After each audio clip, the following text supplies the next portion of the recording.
night to toot my own horn, and I know that I'm setting myself up for probably disappointment later tonight, but I hope you were with us last week on the Final Five, because we almost swept the board. We had 2 out of 3 on the power play points with Reinhart and Matthews. We hit the goal scorer line A. We hit the side with Washington. We hit the total with the over in Toronto and Buffalo. So we had a really good Final Five last week, and I'm hoping that we can now ride that wave. Only on SportsGrid.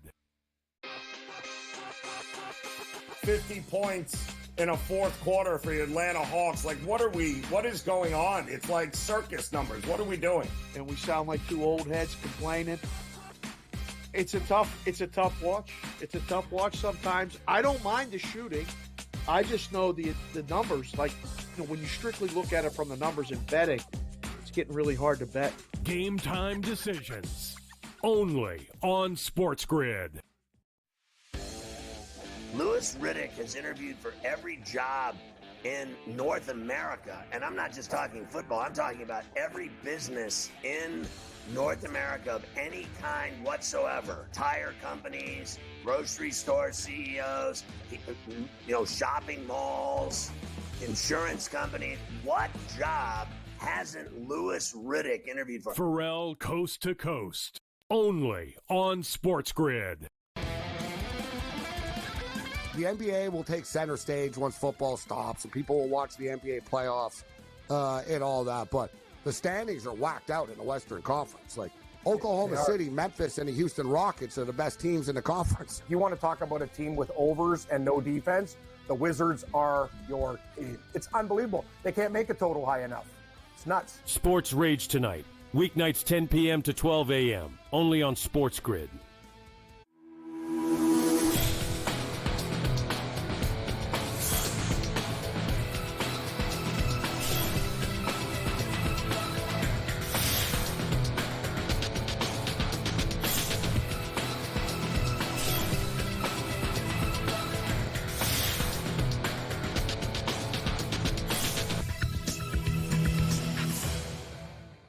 Good morning. Welcome to NewsWire here on SportsGrid. Happy Friday. Welcome back to another edition of the show, as we got plenty to discuss, including tonight's game, as we are going to know the outcome of the Cotton Bowl, which will send us to the College Football Championship 1 week from Monday. We'll, of course, recap that game last night between Notre Dame and Penn State. Also, Sam McQuillan joins us from Legal Sports Report. In addition, we've got Matt Lutovsky breaking down the National Football League, and also Mark Zinno on the latest in college and pro football as well. We'll also update you on the latest on the fires going on in California, how that may be affecting sports as well. So stay on the grid throughout the show. We'll give you that.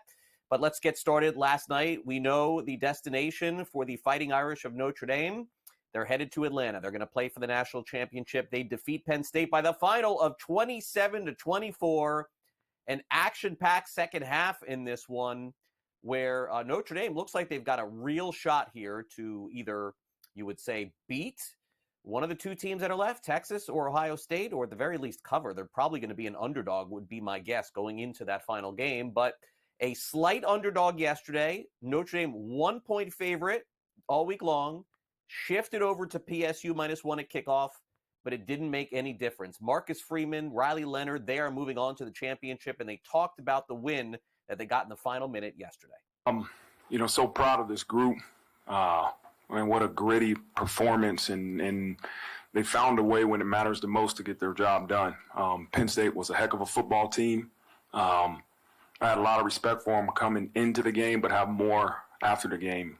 It's a really good team, well coached, and it was a tough matchup, but these guys are resilient, and they found a way to make a play when it matters the most. And that's what, again, is to me, with great teams, great organizations, they're able to, at that moment that they need to do their job or make a play, they do it. And the last play doesn't matter. There's unpredictable things that happen all the time, and they find a way to make it work. And I'm really proud of them, excited for this next opportunity. We'll enjoy this thing today and tomorrow before we figure out who our opponent is, and then we got to get healthy and get back to work for one less guaranteed. Throughout this whole offseason, everybody would ask me why I came to Notre Dame.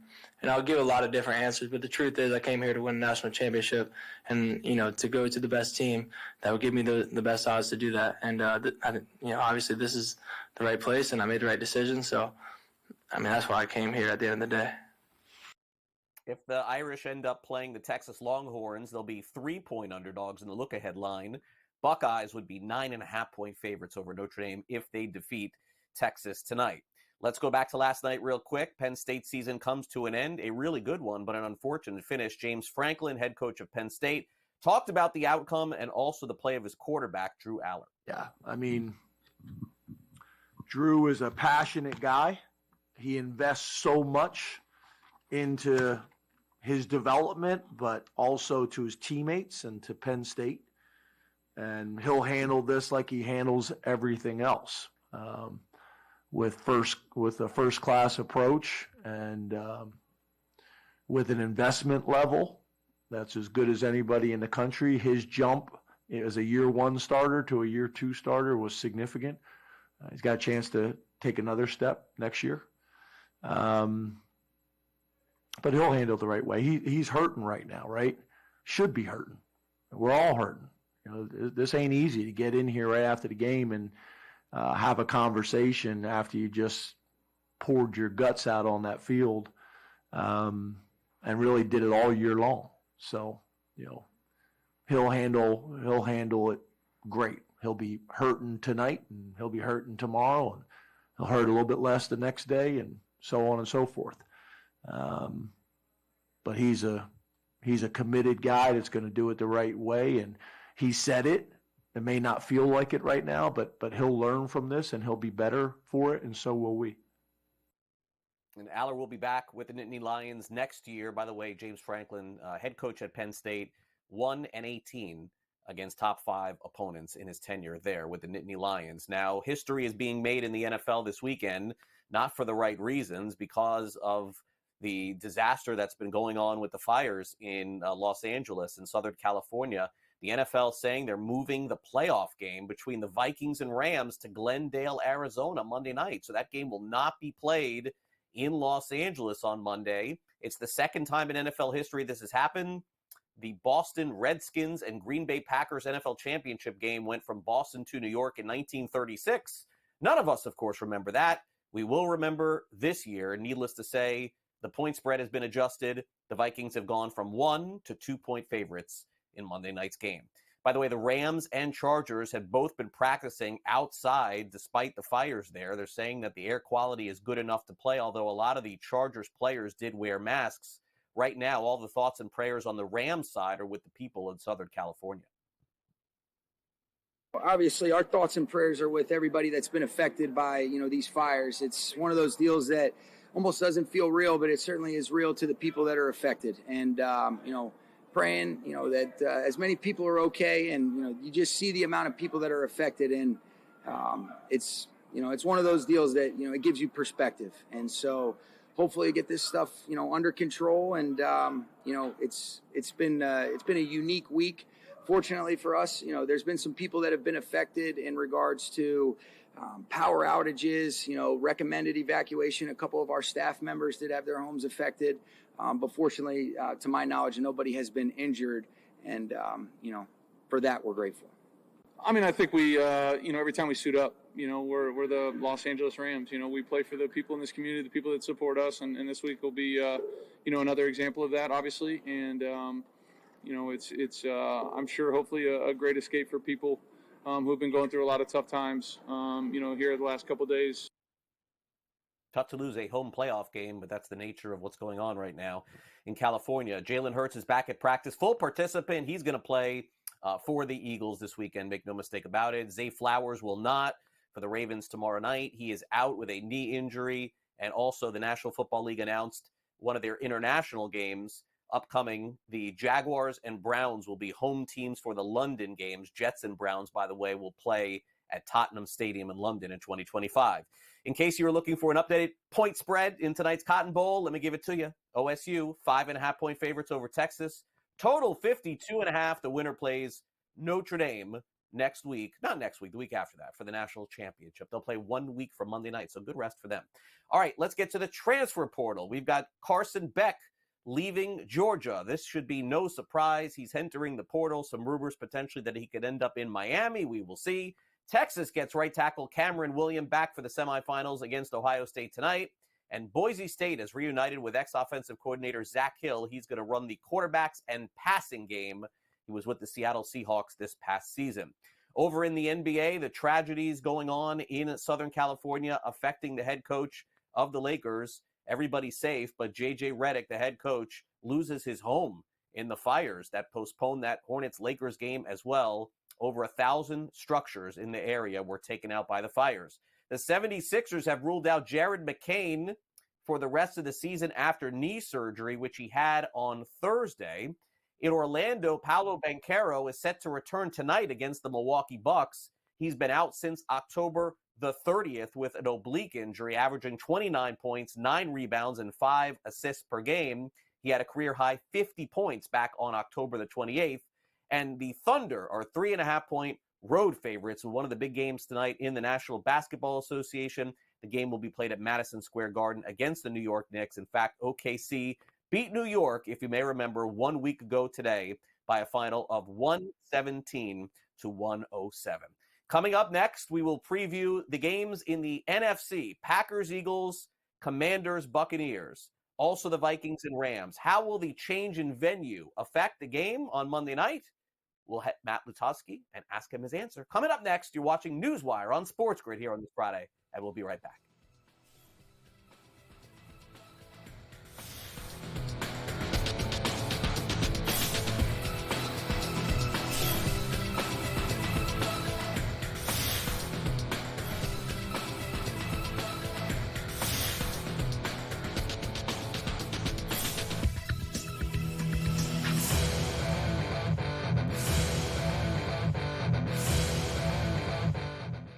Wild Card Weekend kicks off with pro football today at 10 a.m. And you know SportsGrid will have you covered the entire way. Join in-game live during the Chargers and Texans matchup at 4 p.m. for in-game betting opportunities. And right after, the Steelers and Ravens continue their historical division rivalry. Take a look at some in-game betting opportunities in terms of the prop market. Don't miss a second, only on SportsGrid.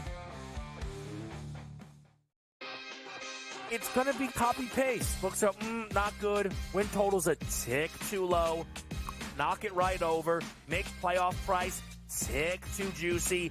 Bang it out. Postseason comes around on a tee. Knock their heads off. I don't think the Steelers organization just makes a move to make a move. They have to have, it's like being in the book. You have to know what you're going to move the line to. Game time decisions. Only on SportsGrid. Statement from Giants president John Mara. Joe Shane and Brian Daboll will continue in their respective roles with the organization. As disappointing as the results of the season have been, Steve Tisch and I remain confident in the process that Joe and Brian have implemented. The Giants, an absolute train wreck, and I love it. The early line. Only on SportsGrid. I don't like to toot my own horn, and I know that I'm setting myself up for probably disappointment later tonight, but I hope you were with us last week on the Final Five, because we almost swept the board. We had 2 out of 3 on the power play points with Reinhart and Matthews. We hit the goal scorer line A. We hit the side with Washington. We hit the total with the over in Toronto and Buffalo. So we had a really good Final Five last week, and I'm hoping that we can now ride that wave. Only on SportsGrid.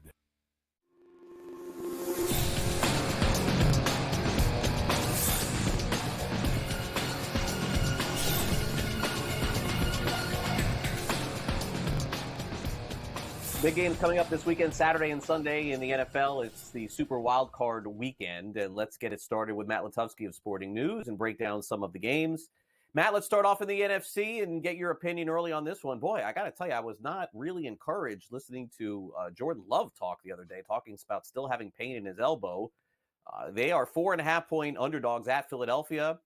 Packers going into the playoffs, limping a little bit, I would say, fair to say, as they lose to the Bears. Eagles, it's like a 180 from their season last year where they lost so many games in a row and everyone thought they had no shot to win. That indeed was the case.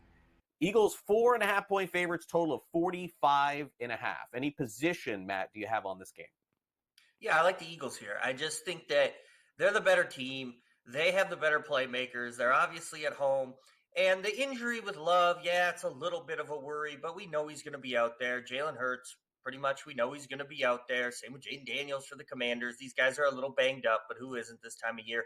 And I just think the Eagles have the more complete team. I think they're playing with a lot of confidence. And you look at some of the injuries that the Packers are dealing with. You take away a guy like Christian Watson, who's not that consistent, hasn't necessarily had that good of a year, but just adds a more dynamic element to that offense when he's on the field that now is no longer there. So to me, for the Packers to win this game, it's really got to be a slowed down, grinded out game. They're going to have Josh Jacobs do a lot of the dirty work. And I think the Eagles defense is ready to handle that. They've been, if not the best, one of the very best defenses in the league all season.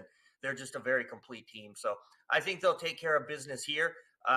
Maybe there's a little bit of a late rally by the Packers, but I think the Eagles will win this one fairly comfortably. Packers do seem to rally in every game late. It's just getting off to those starts has been bizarre. But the Eagles really haven't been the first half team either this season. Both quarterbacks, as you said, dealing with injuries. Last time they played, by the way, much earlier in the season, people probably forgot about this game in Brazil. Both had good games. Hurts threw for 278, Love threw for 250. Both had 2 touchdowns. Good game. Hopefully we will get that one coming up this weekend as well. All right, now the Washington Commanders are back in the playoffs. Feels like it's been a bit here. They've had a lot of close games this season, to say the least. They're taking on the Tampa Bay Buccaneers. The Bucs are 3-point favorites. Both teams seem to score at will, and that's why this total is so high. 50.5 points in this game in Tampa Bay. Seems to me on paper these teams are pretty even here, Matt, if anything. Does Washington, you think, pull off the upset of the weekend? Seems like the hot pick for everybody in the NFL going in.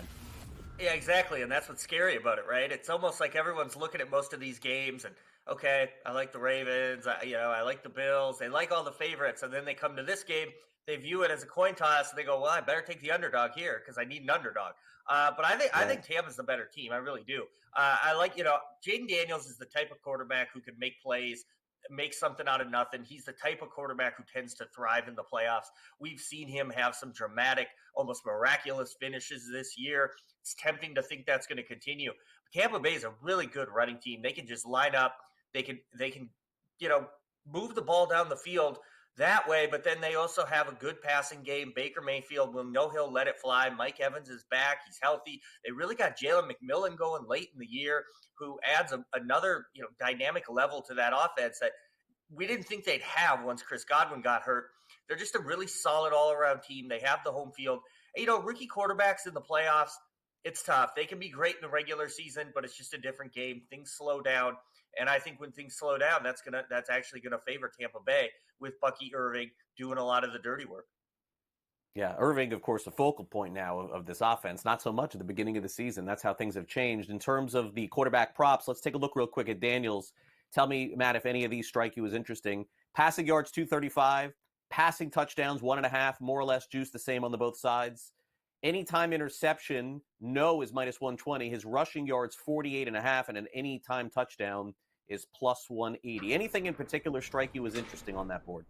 Yeah, the rushing yards and the anytime touchdown. I just think he's gonna be on the move, whether it's designed or whether he's bailing out of the pocket early. Just because, again, it's a playoff game.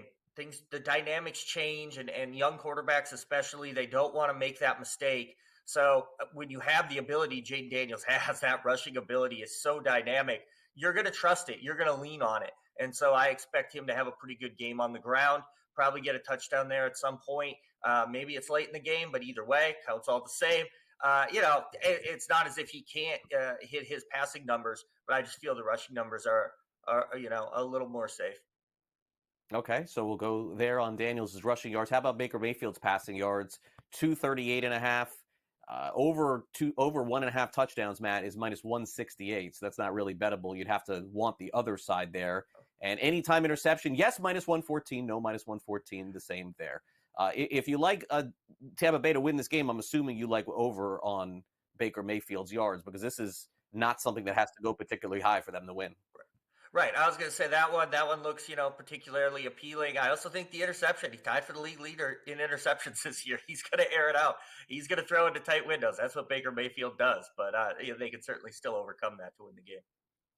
All right, so now let's go to Monday Night Football. The game is now going to be played in Glendale, the home of the Cardinals. Vikings will take on the Rams. Vikings were 1-point favorites. They've moved up to 1.5, 2, depending on where you see the game on the sports book that you're using. Total of 47.5. I think the odds makers are a little scared to make the Vikings a bigger favorite here, Matt, because their playoff history. It feels like every year, they're rolling into the playoffs and then something goes wrong for them. But Rams are not really a team I trust either. This is a tough one for me. No, they played well down the stretch, and they're one of 2 teams that beat the Vikings this year. That was it's sort of a tough draw for the Vikings in that regard. But I do think the Vikings are the better team. This is one of those situations where people are really remembering what they saw last. And what they saw last was Sam Darnold looking like pre-2024 Sam Darnold. And I think people have a real problem getting that out of their heads. And look, they're playing a team with a Super Bowl winning coach, Super Bowl winning quarterback, some really dynamic players, and a young defense that's played a lot better this year. I don't know how much the move to Arizona changes things. We know that the Rams don't have a great home field advantage, but I don't think it helps them. And I just think the Vikings are the better team. The coaching is perhaps the great equalizer. Obviously, they know each other very, very well. That might be an advantage for Sean McVay, but I do like the Vikings here. I like them to win by a field goal. If that number keeps ticking up, maybe you look at the Rams side, but that's the way I'm looking at this one. All right, fair enough, Matt. Enjoy the crazy weekend of football, and we'll check back again next week. Thanks again. Appreciate it. Matt Lutovsky from Sporting News. Coming up next, we will preview the Chargers and Texans. Hear from the coaches next.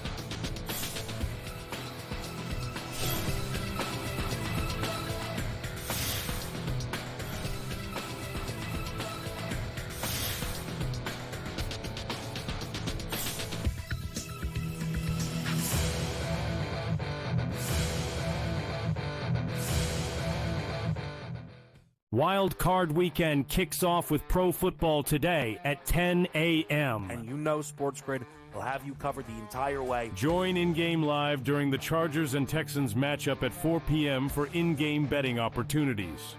And right after, the Steelers and Ravens continue their historical division rivalry. Taking a look at some in-game betting opportunities in terms of the prop market. Don't miss a second, only on SportsGrid.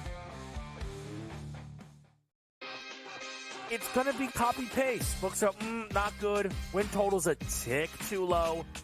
Knock it right over. Make playoff price tick too juicy. Bang it out. Postseason comes around on a tee. Knock their heads off. I don't think the Steelers organization just makes a move to make a move. They have to have, it's like being in the book. You have to know what you're going to move the line to. Game time decisions. Only on SportsGrid. Statement from Giants president John Mara. Joe Shane and Brian Daboll will continue in their respective roles with the organization. As disappointing as the results of the season have been, Steve Tisch and I remain confident in the process that Joe and Brian have implemented. The Giants, an absolute train wreck, and I love it. The Early Line. Only on SportsGrid.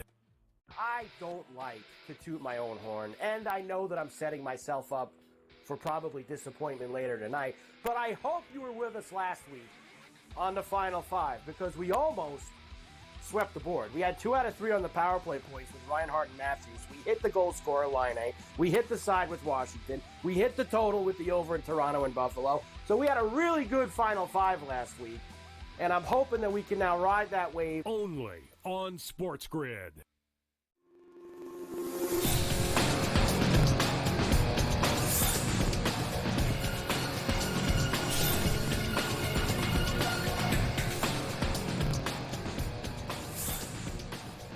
Good matchups coming our way in the NFL this weekend. In fact, the first one that we'll discuss here is the annual tradition of the Houston Texans playing on Saturday. Can they defy the odds and beat the Chargers? We'll get into it and hear from the head coaches and the quarterback of the Chargers as well. It's time now for the SportsGrid Sound Off.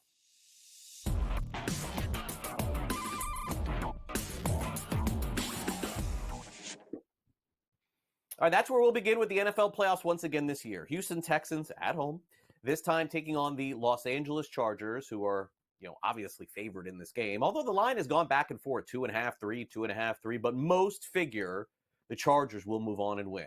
Will that be the case this weekend? Still remains to be seen. Let's hear from Jim Harbaugh, the head coach of the Chargers, having to deal with some of the elements with the Fires practicing outside and the preparation for the game as they depart for Houston today. No, our guys did a great job improvising, adjust, and really we were able to get as close as we possibly could to what a normal practice would have been. Coach, what is your level of anxiousness to get to the contest? Excited. That's the level. Playoff football. There were 32 teams. Now there's 12 that the football world will be focused on this weekend. So excited about that, but and we don't want to settle. We want more. We want to be there when there's football world's focused on 8 teams the next weekend, and then 4 teams the weekend after that, and then 2 teams the week after that.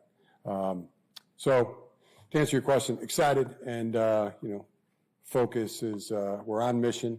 To answer the previous question,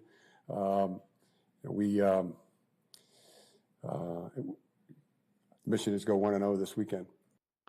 It's kind of crazy to think a year ago at this time, Harbaugh was getting ready for the national championship with Michigan. Chargers were out of the playoffs. Now Harbaugh is back in the NFL, and they're headed toward round 1 this weekend. Meanwhile, Justin Herbert back in the postseason as well. A lot of cliches coming your way here for this next soundbite, I got to be honest. But Herbert ready for the challenge, and again says that this Houston Texans team is one that can't be overlooked. Yeah, I think, our whole purpose as this team is to win games. And we got to take it one game at a time. And, we've got a very good opponent that we're playing on Saturday. And so for us, we have to have, our focus and dialed in all week and have a great week of preparation. And, we really do take it one week at a time. And that would mean everything to us. For this week, what would it mean to get a playoff win? It would mean everything for us. We take it one week at a time. And, this is the most important game, this year, because it's the next one, and we've got a very good team that we're playing on Saturday. And the Texans have been really successful sacking the quarterback and getting interceptions.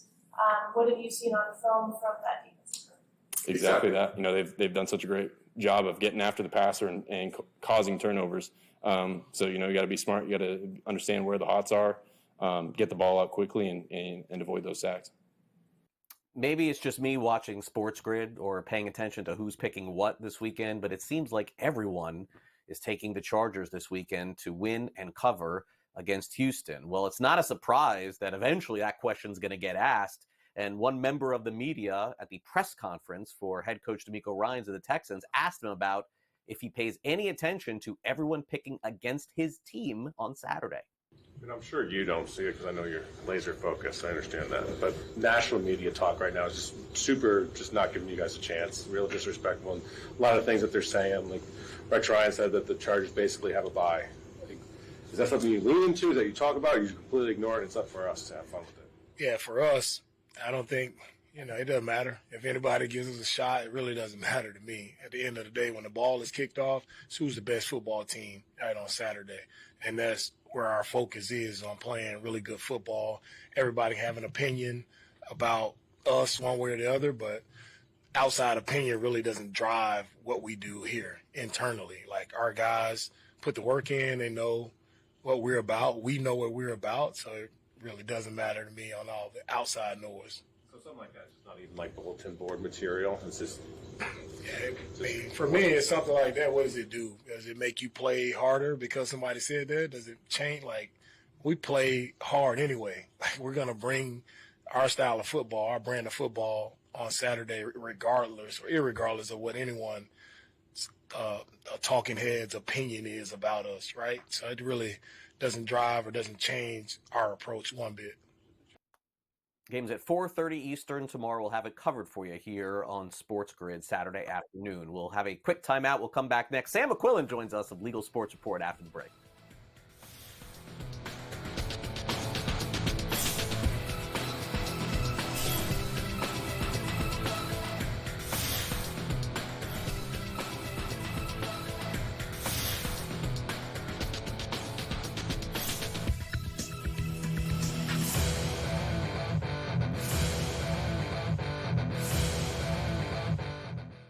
Wild Card Weekend kicks off with Pro Football Today at 10 a.m. And you know SportsGrid will have you covered the entire way. Join in-game live during the Chargers and Texans matchup at 4 p.m. for in-game betting opportunities.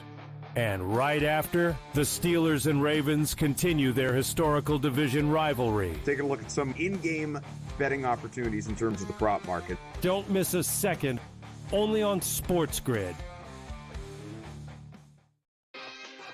It's going to be copy-paste. Looks up, not good. Win total's a tick too low. Knock it right over. Make playoff price tick too juicy. Bang it out. Postseason comes around on a tee. Knock their heads off. I don't think the Steelers organization just makes a move to make a move. They have to have, it's like being in the book. You have to know what you're going to move the line to. Game time decisions. Only on SportsGrid. Statement from Giants president John Mara. Joe Shane and Brian Daboll will continue in their respective roles with the organization. As disappointing as the results of the season have been, Steve Tisch and I remain confident in the process that Joe and Brian have implemented. The Giants, an absolute train wreck, and I love it. The early line. Only on SportsGrid. I don't like to toot my own horn, and I know that I'm setting myself up for probably disappointment later tonight, but I hope you were with us last week on the Final Five, because we almost swept the board. We had 2 out of 3 on the power play points with Reinhardt and Matthews. We hit the goal scorer line A. We hit the side with Washington. We hit the total with the over in Toronto and Buffalo. So we had a really good Final Five last week, and I'm hoping that we can now ride that wave. Only on SportsGrid.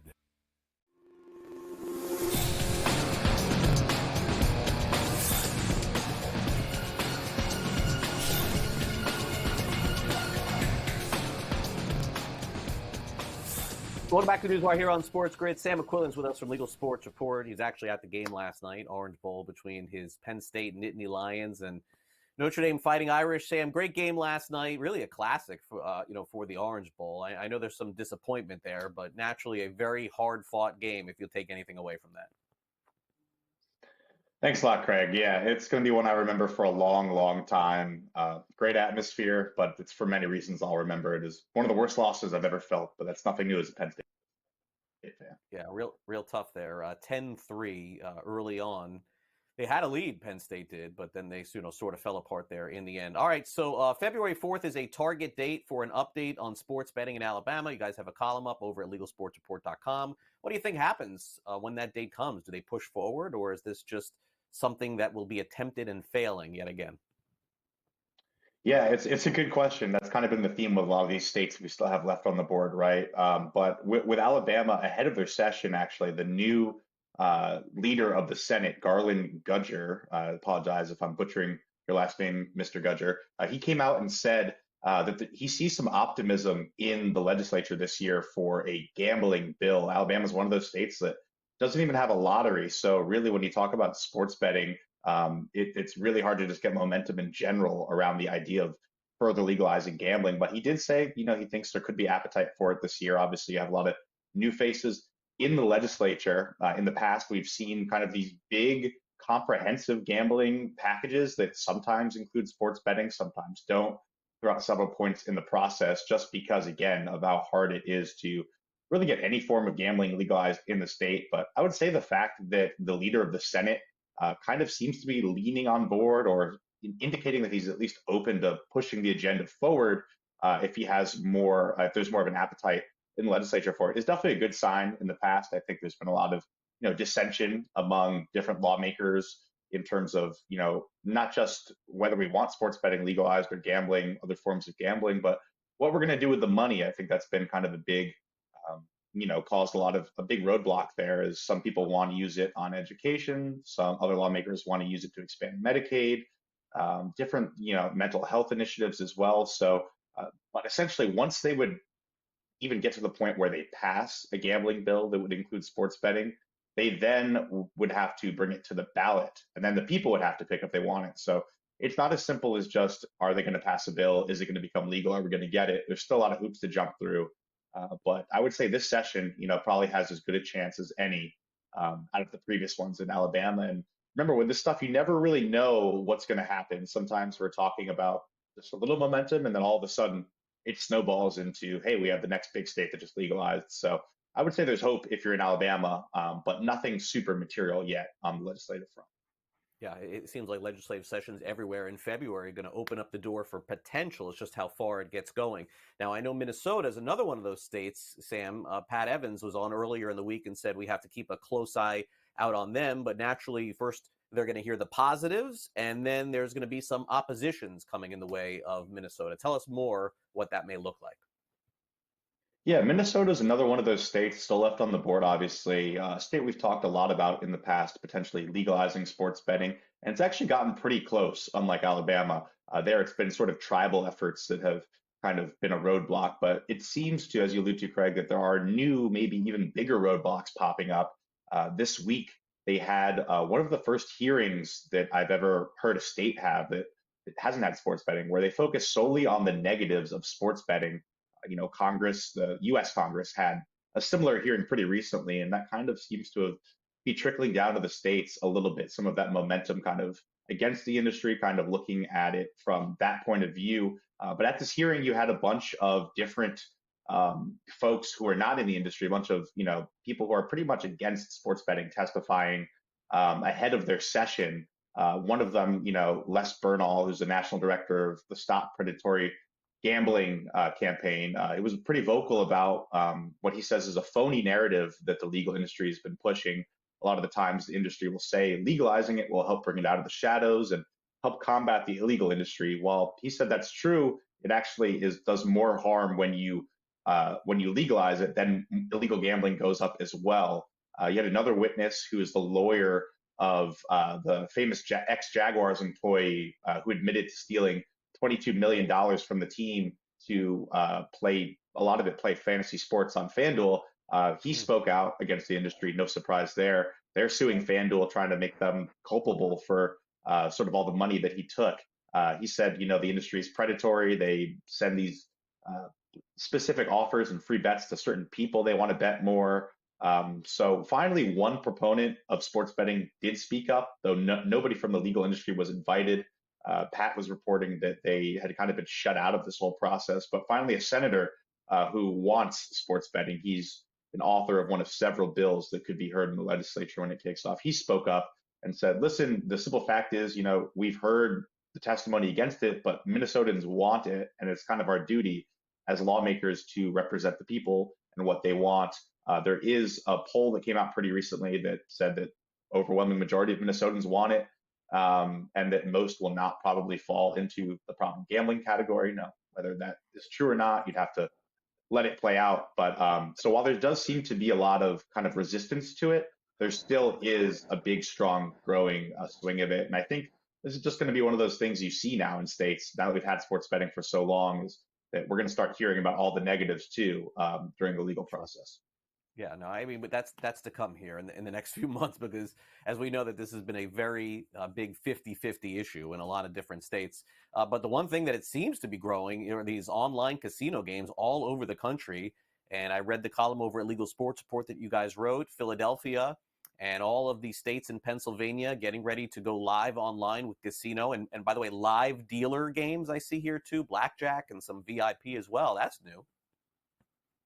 Yeah, it's another segment that continues to grow is iGaming. You see a lot of companies like Caesars, they just launched their new Horseshoe branded games, which, as you allude to, Craig, has expanded to live blackjack dealers. It's beyond just kind of, playing these old looking pixelated blackjack games on your phone where you're actually, it kind of feels like you're in a casino. And companies like Caesars, they've spent tons of money on building their own studios, building their own casinos. I believe MGM and BetMGM have something similar as well. And DraftKings has been pretty vocal about wanting to do the same thing. But Caesars really, while they've taken a backseat to sports betting, if you pay attention to any of the market share reports, any of the earnings calls, they're really making inroads in iGaming. And you see that here with them bringing it to another big city, this Horseshoe Casino.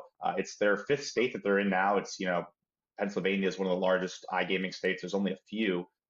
We have New Jersey as well on there. Illinois, we're talking about too, maybe perhaps could legalize iGaming as well this year. But I think it'll be really interesting to see what sports books do if they try to copy Caesars and do more of this live dealer stuff. They've been very innovative, obviously, with parlays and sports betting, but maybe what can they do on the iGaming side to push that a little bit more, get people to play it a little bit more, and then at the end of the day, get people to play their apps over other people's apps. I think it's going to be definitely something interesting to watch here, and Caesars leading the way with their Horseshoe Casino. Yeah, and a lot of the other states and companies trying to emulate, do a lot of this, live iGaming as well. We'll follow it throughout the year. Sam, safe travels back up to New York from Florida, and we'll catch up again next week here on NewsWire. Thanks again for coming on.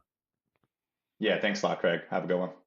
All right, Sam McQuillan with us from Legal Sports Report, going over the very latest in the Cotton Bowl, by the way. We're going to have that coming up next. We'll get a preview from Mark Zinno. But for those of you who want to learn more about all of our programming and all of our coverage of this weekend's super wildcard games in the NFL and tonight's game in college football, head on over to the SportsGrid app. Just take out your phone and scan this QR code. It's available for iOS and Android, and some big news coming your way in terms of golf as well. Huge announcements coming your way here on SportsGrid, so make sure you stay tuned as we get closer and closer to the Masters and some of the big golf events of this year here in 2025. All right, as I mentioned, coming up next, we'll recap last night's game in the Orange Bowl. We'll preview the Cotton Bowl and get to some props as well, with Texas and Ohio State battling it out for a chance to play Notre Dame for the national championship. Mark Zinno joins us next here on NewsWire. Don't go away.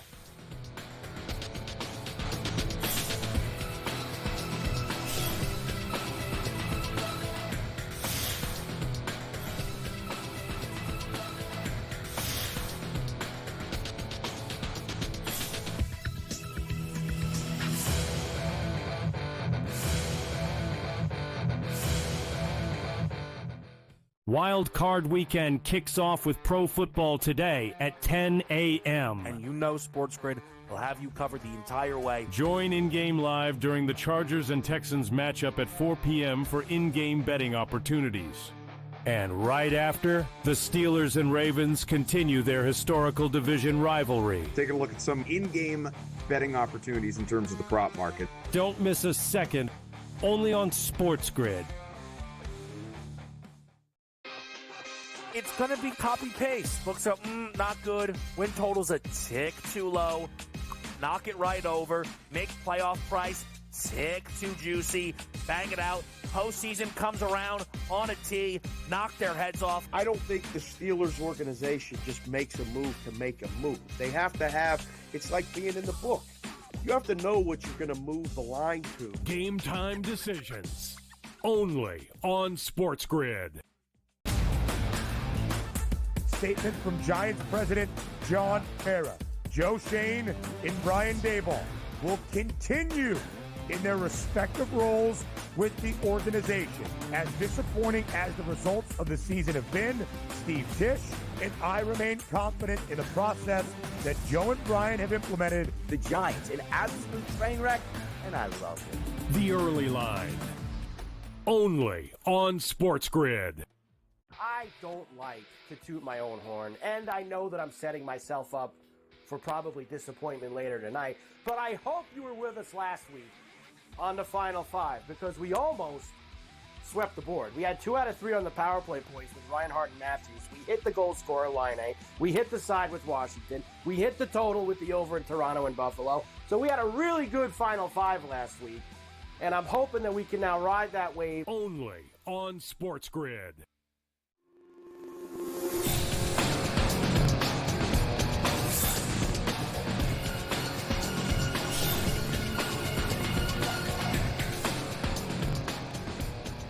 Welcome back to NewsWire here on SportsGrid. We're going to get a recap and a preview of the college football semifinals with Mark Zinno here of SportsGrid, and you can catch them all over the grid anytime we're talking sports here, generally speaking. I know the national championship, Mark, I think is headed to your neck of the woods, if I'm not mistaken, right? I think that's your area in Atlanta next week, right? Or in a week from Monday. Absolutely. Good thing it's not this week because it's snowing here today. So yeah, I saw that. Yeah, crazy to see it's snowing in Atlanta, but nonetheless, looking forward to next week in a national championship game. Yeah, me too. And look, I did take Notre Dame, and I felt horrible about it because I just don't really believe in them. I don't know that if I feel that much better about it, except for my bowl pool. I'm in first place, like the best run I've ever had here. I got a chance to win this thing if Ohio State will win for me, and then somehow I can pick the champion. But in recapping last night's game, they basically did like just enough to win. I was texting with Frank, our producer, the first half of this game. I'm like, wow, like this game is awful. And then all of a sudden, the second half, things really started to pick up. Notre Dame's going to be a dog, I would assume, Mark, in any matchup they play next up. But I guess we do need to give them some credit for getting this far. Yeah, look ahead lines minus there'll be +3 against Texas, +9.5 against Ohio State. At least that's what FanDuel has as their look ahead lines. But yeah, you got to give credit to Notre Dame. I mean, look, I've said they're kind of like Maximus in the first Gladiator, like he just won't die. There are several times teams have tried to kill him, and somehow they keep surviving and advancing. Again, for the third straight week, I don't think Notre Dame was markedly the better team on the football field by any stretch of the imagination. And I don't blame James Franklin one bit for last night. I know that narrative will continue to persist that James Franklin can't win a big game. James Franklin did everything right last night. His quarterback made a stupid decision, and it cost him the game. I can't guarantee that Penn State would have won in overtime, but I would have liked Penn State's chances. And again, if you would have showed me that stat line, 12 of 23 for 152 yards and an interception prior to the game, and said which quarterback is going to have that stat line, I would have put my mortgage payment on Riley Leonard having that stat line, not Drew Aller. That's how bad of a game Drew Aller had. And he picked a really bad time to have his worst game of the season and to make a really, really, really bad decision in throwing that football across his body back in the other direction. So just a really unfortunate set of circumstances for Penn State. They deserved a better fate. Congratulations to Notre Dame. And I will say this, Craig, I'm going to bet against Notre Dame for the fourth straight game in the national championship game. Yeah, I'd like to see how Texas fares tonight against Ohio State. To me, that need more of a determiner for me. But yeah, I mean, look, it's kind of crazy to me that I understand Franklin has had a really tough time against good teams. Yes. I mean, but in this day and age, to get to the Final Four in college football, to me, is still a huge accomplishment. So I'm not going to take anything away from Penn State. 3 points away from going to overtime. Riley Leonard, by the way. Yeah, go ahead. I mean, you could be Oregon, who's the number one team in the country for 7 straight weeks to end the year and got bounced and mollywopped in the first game they played, right? Penn State had a better season than Oregon. All right, so now let's get to tonight's game. Ohio State takes on Texas at the Cotton Bowl. OSU opened up as 6-point favorites. That line has dropped slightly to 5.5. The total is 52.5. And this is really the story in this game for me because Texas clearly with the better defense, Ohio State with the better offense. Something has got to give tonight. No one getting in front of Ohio State right now has had any success. And somehow, Mark, what's interesting is Texas seems to be a great first half team, and then they shudder in the second half. How do you think this plays out tonight? So now you're speaking my language because, number one, when this total opened at 54, I was shocked. Ohio State and Texas have had the best 2 defenses in the country by margin the entire season. That's really not debatable by any metric for that matter. And so to see that total posted at 54, I think there's a lot of recency bias. I think there is some sort of narrative based about Texas's offense that, they score a ton of points and they're really good, even though in the last 2 games they've played, they've sort of been mediocre. All that said, I agree with you about Texas being much better in the first half. I would never want to back Steve Sarkisian for a full 4 quarters, ever. He's a bad adjustment coach, and we saw that against Arizona State. We've seen it several times. You even saw it to a certain extent in their opening round matchup. They just don't make a lot of changes and adjustments at halftime in a game. Now, I think that this game is going to be a lot more lower scoring than people expect. I think both these defenses are going to set the tone early, and I would expect that neither one of these coaches, who both have sort of choked in big moments throughout their college coaching careers, want to be the team that's going to make the first mistake because they do respect the other opponent's defense, and takeaways will be paramount in this game. So you blink first and you make a mistake, guess what? You're going to have an offense chasing against a really good defense, and that's not a game script I think either one of these coaches want. I bet the first half under 27.5, Greg. That was my play for the game. Yeah, and Ohio State slow starting, Texas good defense. Maybe that's the play tonight. I know there's another play you like, anytime touchdown going into tonight. Catch me up. Yeah, catch me up. I know Arch Manning is the guy. I don't mean to steal a thunder here. Catch me up with what happened against Arizona State. I felt like I watched that game pretty closely, and I didn't see him play a lot. Did he play in that game? Did I miss He didn't something? play at all. He did not get in the game at all. And look, there has been an opining for Arch Manning to get more time under center for the Longhorns. And I do have to give a nod to Donnie Rightside on the early line because he tipped me off to this look. And when I started researching it, I loved it even more. There should be, if Steve Sarkisian is the coach I think he is, there should be a wrinkle in this game for Arch Manning, right? You're fighting for a chance to go to the national championship. You've got to throw something at your opponent that they aren't ready for. And every time Arch Manning gets in the game, he's there to run. Yeah. That's what he is there for. Like when he's not doing mop-up duty, he's there to take the ball, tuck it, and run because he's a bigger, more physical quarterback than Quinn Ewers. And I could absolutely see a scenario where they get inside the 5-yard line and you see Arch Manning trotting off the sideline and everybody thinks he's going to throw it or something different's going to happen in the pass game, and all he's going to do is take it, tuck it, and run. It's a long shot, and it pays out really well, but I believe there's a game script here where we see Arch Manning at least once in this game, if not multiple times, unless it is an outright back and forth, flip-flop scoring, lead-changing game where you're afraid to change anything because what is working, then I don't see him getting any game in that type of. But any other scenario, I think he gets it. He gets a little bit of run tonight. Yeah, the Gators did that in the early part of Tim Tebow's career when Chris Leak was the quarterback. They would bring him in just to run or throw a jump pass. Maybe something like that happens tonight. You would take OSU minus 140 to win the championship, Mark? Let's end there. You don't like the other teams, right? No, at this point, I think Notre Dame probably has the best value perspective. Gotcha. To win the whole All right, thing. thanks for coming on, Mark.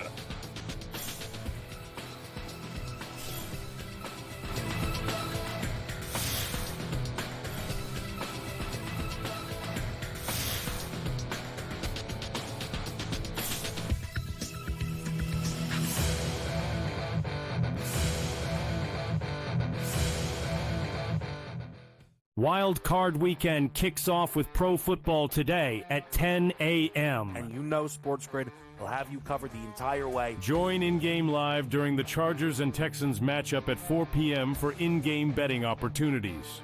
And right after, the Steelers and Ravens continue their historical division rivalry. Taking a look at some in-game betting opportunities in terms of the prop market. Don't miss a second, only on SportsGrid.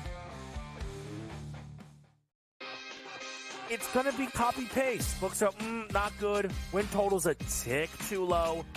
Knock it right over. Make playoff price tick too juicy. Bang it out. Postseason comes around on a tee. Knock their heads off. I don't think the Steelers organization just makes a move to make a move. They have to have, it's like being in the book. You have to know what you're going to move the line to. Game time decisions. Only on SportsGrid. Statement from Giants president John Mara. Joe Shane and Brian Daboll will continue in their respective roles with the organization. As disappointing as the results of the season have been, Steve Tisch and I remain confident in the process that Joe and Brian have implemented. The Giants, an absolute train wreck, and I love it. The Early Line. Only on SportsGrid. I don't like to toot my own horn, and I know that I'm setting myself up for probably disappointment later tonight, but I hope you were with us last week on the Final Five because we almost swept the board. We had 2 out of 3 on the power play points with Reinhardt and Matthews. We hit the goal scorer line A. We hit the side with Washington. We hit the total with the over in Toronto and Buffalo. So we had a really good Final Five last week, and I'm hoping that we can now ride that wave. Only on SportsGrid.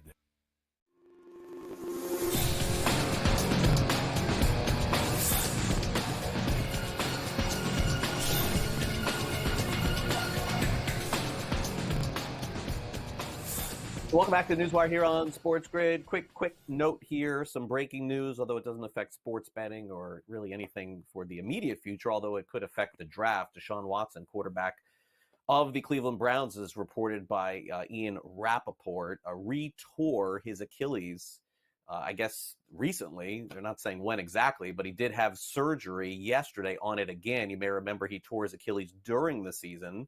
I'm sure we're going to get more details on this weekend, and then we'll talk about it next week as well. But another torn Achilles would certainly mean that Watson would not play in the upcoming 2025 season, because usually this is 8 or 9 months of recovery. Needless to say, updates I'm sure coming on Scott Farrell's show, 3 o'clock Eastern, and all of our shows here on NewsWire. But it does certainly indicate the Browns probably will take a quarterback with the second overall pick in the draft. All right, now let's end the show with some news from DraftKings, also holes in one with Bryson DeChambeau, and a whole lot more. Time now for some last licks.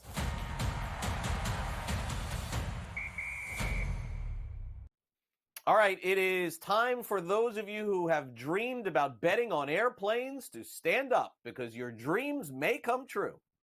I'm sure none of you have thought about it, but maybe it did occur to you that as you're flying over a state that is legal to bet on sports, you want to pop on the Wi-Fi, make a bet, watch a game on a plane. Well, there could be some good news coming for you, because DraftKings and Delta have a brand new partnership and sponsorship. Now, what this exactly means still remains to be seen. A little bit murky as to whether or not the future will hold the idea that you can actually bet on a plane. But needless to say, right now, federal law prohibits real money sports betting while in the air. So that's the first hurdle that would need to be cleared. But I think Delta is getting ahead of this at the very least with DraftKings.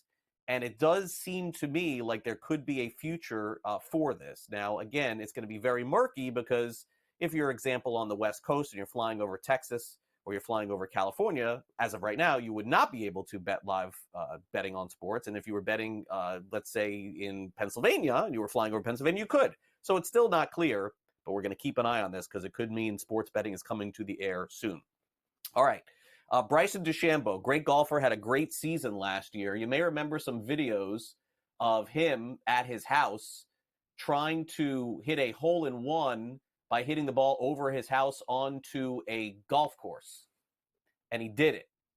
And so one fan took him up on a challenge, which was to actually show up at his house and perform the same hole-in-one try. And guess what? DeChambeau said that if he could do it, he would pay the fan $100,000. This fan showed up, and I think, Frank, if I'm not mistaken, he made this in the 5th try or 6th try, something insane. Like, I mean, it's a trick shot, make no mistake about it. Hitting a ball over a house onto a green and having it go in the hole. But man, this fan was awesome, and I think, if I'm not mistaken, it took DeChambeau a lot more shots than it did the fan. So the fan ended up getting $100,000. Oh, 16. It took DeChambeau 16 days to do. The guy hit it in 5 shots. That's crazy. So he gets $100,000. There's video online of it. You could check it out and see the two hugging it out after it happened. Really cool moment, I think, for golf. All right. This is, I don't know where we found this. This is like pretending like we must have some insane statistical analysis here at SportsGrid. Like, we have so many people working on stats when essentially it's our producer Frank finding something online. All right. Here's a stat. Can't make it up. Since 2017, Broncos head coach Sean Payton, his record against bald coaches is 30-12, 71%. What could we possibly do with that stat? What does it even mean? It's true. It is true. But what? How does this have to do with it? Like, who cares? It's cool and it's funny. I will give you that, Frank. It is a funny stat. But are we supposed to bet on sports based on the amount of hair that coaches have? Because if so, I mean, we could do this every single year. 30-12, 71%. Sean Payton against bald coaches. That he's going to lose this week. The Bills are going to beat the Denver Broncos. The Bills are not losing. They may not cover, but the Bills will beat the Denver Broncos this week. I think that's not a bet that I want to take.